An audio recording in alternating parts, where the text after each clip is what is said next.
جهاد اسلامی فلسطین ایرانه، حماس فلسطین ایرانه، اینا همه شده ایران. Nah, ini dibangun lagi sama kaki tangan teroris Iran, yaitu Hamas, untuk melancarkan serangan ke Israel. Nah, nanti apa? Konflik terus. Nah, ketika konflik ini gak putus-putus, teman-teman, perang tidak akan berakhir. Nah, otomatis ketika perang tidak berakhir, nyawa akan sangat murah di sana. Ya, yang namanya perang kan tujuannya saling membunuh. Kapan mau berdamai? Oh, Harry Pras meneriakkan perdamaian. Oh, antek asing itu, antek Zionis itu. Oh, jadi kalau orang meneriakkan perdamaian itu antek Zionis. Iya. Terus mau sampai kapan perang ini? Saya tanya kepada fanboy Iran. Mau sampai kapan perang ini? Oh, Indonesia kuat. Indonesia bisa kalahkan Israel. Monggo, monggo. Indonesia yang merasa kuat, silahkan dorong Pak Prabowo perang dengan Israel. Silahkan. Silahkan tantang Israel perang. Kalian yang punya mental-mental perang, mental-mental dendam, mental-mental tidak mau damai, bawa bambu runcing pergi ke Israel, perang sana. Atau pengikut Habib. Nah, pengikut Habib ini kan paling membludak karomahnya. Pesawat bisa mundur. Nek Ahmad Assegaf ora wali, pesawatnya rak balik. Udah Mbak. Nek Ahmad membahasakan ya Mbak. Ahmad bin Abdurrahman Assegaf ora wali, pesawatnya rak balik. Subhanallah Pak, saksi ini kata Pak. Pesawat itu mundur Pak. Lo ora tahu kerungu tuh cerita pesawat mundur. Pesawat maju, mobil mundur. Gitu. Jadi pesawatnya mundur Pak. Di cerita-cerita Habib ya, bisa mecah diri jadi 3. Kesaktian Habib-Habib di Indonesia ini kalau dikirim ke Israel, terbirit-birit itu orang Israel itu. Kenapa gak ada satupun Habib yang mau perang ke sana? Kenapa? Sibuk merangin Harry Pras. Ya, para Habib-Habib ini dan mukibin-mukibinnya sibuk merangin Harry Pras, teman-teman. Karena apa? Tahu mereka gak bisa mundurin pesawat, gak bisa nurunin rantai emas dari langit. Al-Hamid ngeluarin rantai emas dari langit. Keramatnya Al-Hamid tuh, ngeluarin rantai emas dari langit sampai ke bumi. Nggak bisa terbang nembus genteng, nggak bisa. Habib Muhammad Maula Dawil yang mengatakan, wahai anak-anakku, aku kepingin tahu sudah nyampe mana kamu itu. Coba ayo, coba terbang satu-satu. Disuruh terbang satu-satu. Terbang satu-satu. Bagus. Tinggal yang paling kecil kalau nggak salah Habib Abdurrahman Segaf. Dari Abdurrahman, terbang ditembus sampai atap rumahnya ditembus jebol dus. Semuanya hanya ada di khurafat Habib. Nah, semua yang membenci Harry Pras ya golongan-golongan orang-orang konyol seperti ini. Nggak mau dijuluki konyol. Kalian saja menjuluki saya dengan berbagai macam hal, saya tidak masalah. Terbang sana, ya, terbang sana. Jangan lupa ikut Iran nanti ya. Karena apa? Iran punya jurusnya Orochimaru. Ingin membangkitkan Nabi Muhammad SAW beserta para sahabat lainnya, lalu menyiksa Abu Bakar, Umar, Utsman. Al-Mahdi yang ditunggu-tunggu nanti akan datang. Dan saat datang unik, datangnya langsung ke Madinah membangunkan Nabi.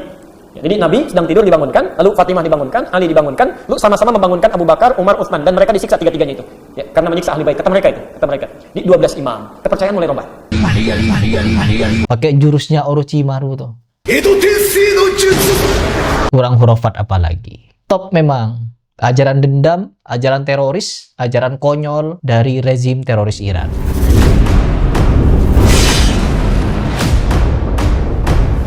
Warga Konoha, para pendukung teroris Iran, semakin getol nyerang Harry Pras dengan kalimat tuh, Harry Pras lihat, Israel sudah mengesahkan undang-undang untuk mengeksekusi para tahanan Palestina yang kemarin ditangkap di dalam kasus terorisme. Apakah Harry Pras mendukung itu? Apakah Harry Pras menolak itu? Tentu di sini kita harus mengkaji, teman-teman. Kita harus mengkaji lebih dalam, yang dimana ada beberapa data yang saya temukan kemarin, bahwa undang-undang tersebut tidak ditujukan kepada semua tahanan. Ya, tidak semua orang Palestina yang ditahan akan dieksekusi. Namun ada klasifikasinya, yaitu mereka yang terlibat di dalam aksi terorisme dengan Hamas dan terbukti melakukan tindakan pembunuhan kepada warga Israel, maka mereka akan dieksekusi. Yang tidak terbukti dan tidak terlibat, ya tidak akan dikenakan sanksi tersebut. Namun kan itu buatan Israel yang merugikan warga Palestina. Yang namanya perang, ya pasti akan ada yang dirugikan. Gaza kan selama ini hancur habis-habisan setelah 7 Oktober kemarin. Ribuan warga Israel dibombardir sama Hamas. Setelah dibombardir, Hamanya kabur ke dalam Gaza. Akhirnya dicariin sama Israel. Dibom di sana, dibom di sana, dibom di sana. Habis, warganya yang habis. Hamanya tetap ada sampai sekarang. Hebat, top, hebat. Katanya Iran kan punya peralatan canggih berperang membela Palestina. Namun pada kenyataannya yang digunakan oleh Hama apa? Ya senjata-senjata biasa yang tidak bisa menembak jatuh pesawat tempur Israel, yang tidak bisa menangkal rudal Israel, tidak bisa menangkal tank-tank Israel. Akhirnya apa ya? Gaza menjadi korban. Top sekali lagi.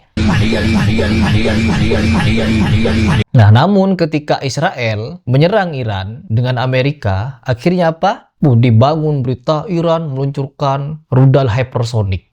Iran meluncurkan senjata ini. Iran menyerang begitu. Ribuan rudal terbang ke langit Tel Aviv. Lalu nyampai di langit Tel Aviv, rudal-rudal itu putar balik, teman-teman.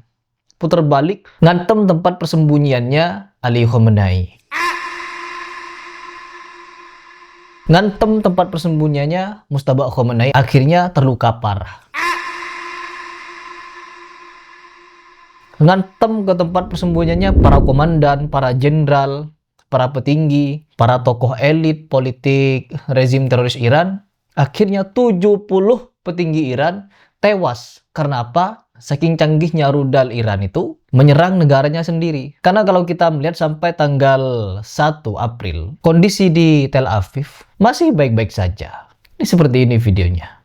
Tapi kalau seperti di Kuwait, di Qatar, di Riyadh, di UAE, di Oman, di Palestina, banyak yang hancur, teman-teman, diserang oleh Iran ini. Top sekali lagi. Nah, ketika kemarin disahkan, nah kita kembali lagi kepada pembahasan. Nah, kemarin ketika disahkan undang-undang untuk mengeksekusi para tahanan Palestina yang diduga melakukan tindakan terorisme dan pembunuhan, banyak dunia yang protes. Namun mereka getol, teman-teman, di Indonesia. Apabila ada koruptor tertangkap, hukum pancung saja, bunuh saja, miskinkan saja. Di Indonesia ada maling, ada yang maling ini, maling itu, dibakar hidup-hidup. Apalagi di Indonesia, netizen komentar di media sosial, kami tidak terima, sampai demo-demoan. Padahal yang dibela ya oknum-oknum orang Palestina yang melakukan terorisme dengan Hama mungkin. Padahal di Palestina saja banyak orang-orang yang tidak mau dipimpin oleh Hama. Banyak demo-demo tapi dirahasiakan, dialihkan pemberitaannya. Dan sekarang kita coba baca seperti apa isi dari undang-undang tersebut dan bagaimana respon dari orang-orang Iran atau orang-orang suruhan Iran. جهاد اسلامی فلسطین ایرانه، حماس فلسطین ایرانه، اینا همه شده ایران.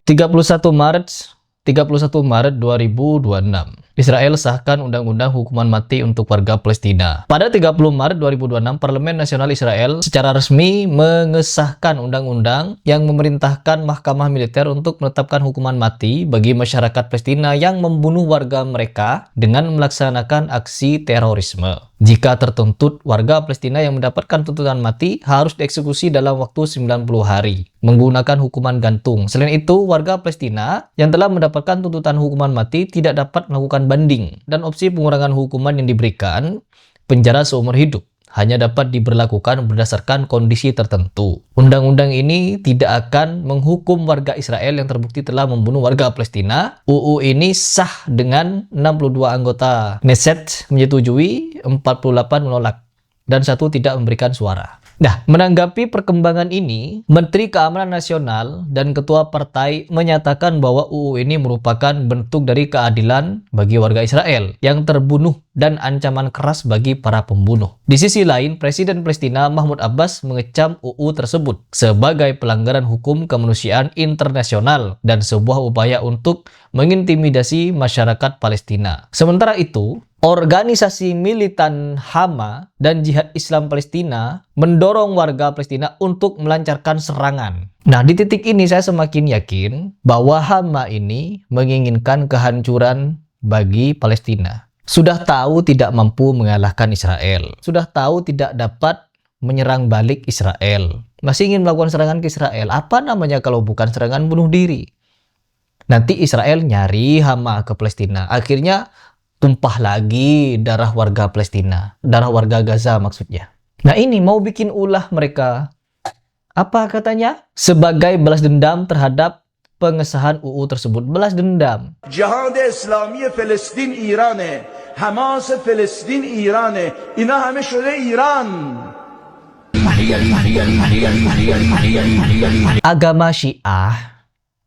Agama Syiah ini mengajarkan kepada umatnya, kepada penganutnya untuk menekankan aksi balas dendam. Pada 10 Muharram, apa yang mereka lakukan?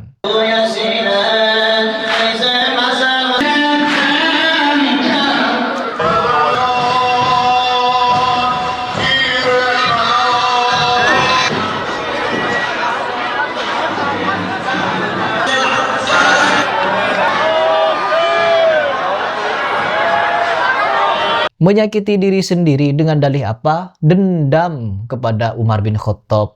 بابا من قتل فاطمة الزهراء عليه السلام؟ اللي قتل فاطمة الزهراء عليه السلام عمر وأبو بكر وعثمان، هم اللي عصروا فاطمة الزهراء عليه السلام وقتلوها.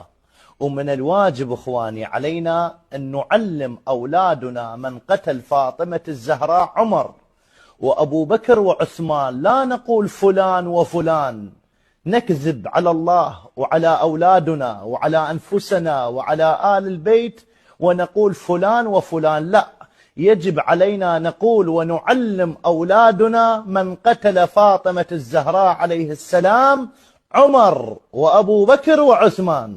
وهذا التاريخ ينقل، هذا تاريخنا وهذا إرثنا هكذا يقول. Kepada para sahabat. Tanpa dendam mereka tidak akan melakukan hal seperti itu, teman-teman. Mukul-mukul kepala sampai berdarah-darah, mencambuk diri sendiri sampai luka-luka, mandi tanah di Karbala. Apa semuanya kalau bukan ajaran dendam? Nah, ini dibangun lagi sama kaki tangan teroris Iran, yaitu Hama, untuk melancarkan serangan ke Israel. Nah, nanti apa?